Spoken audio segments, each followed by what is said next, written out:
Now next point, 9.3, universal law of gravitation. What is meant by universal law of gravitation? Now consider a two particle. Now this is the particle m1. This is the particle 1 having a mass m1, and this is the particle, another particle, okay, having a mass m2, and the distance between that two particles we have to consider as a r. Okay, the distance between two masses, consider two particles having a mass m1 and m2, and the distance between that two particles is r. Okay, then the attractive force between the two particles is directly proportional to the product of their masses and inversely proportional to the square of the distance between them. That is known as universal law of gravity. Okay, what is meant by universal law of gravity? Definition. Okay, okay, means every body in the universe, every body in the universe everybody in the universe attracts every other body, attracts every other body with a force, which is directly proportional,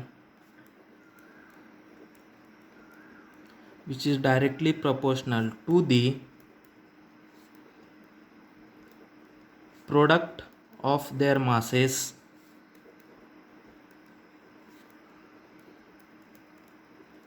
and inversely proportional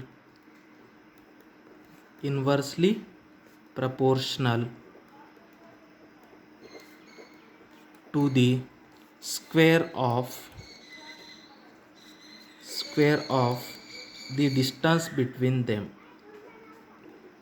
square of the distance between them. Okay, means the force of attraction F is directly proportional to the product of their masses, means m1 into m2, and inversely proportional to the distance between them. Okay, what is the distance between them? Distance between them is r. Therefore the attractive force F is proportional to the m1 m2 divided by r square, where m1 m2 are the masses of two bodies and r be the distance between them. Okay, then we have to remove that proportionality, then F is equal to g m1 m2 by r square. Okay, where g is constant called as gravitational constant,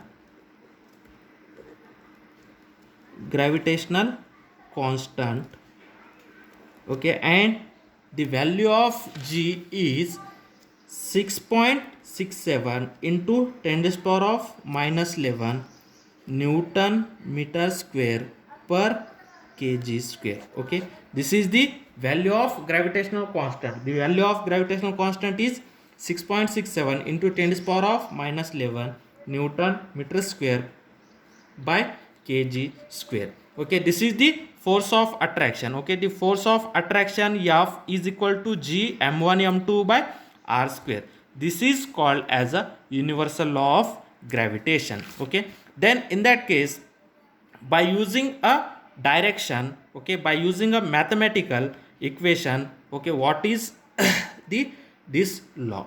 Okay, then we know that the force is directly proportional to product of their masses and inversely proportional to square of the distance between them. Then F is equal to g m1 m2 by r square. Okay, then when we now this is the equation number 1. Okay, when we can express this equation 1 in vector form. Okay, when equation 1 can be expressed in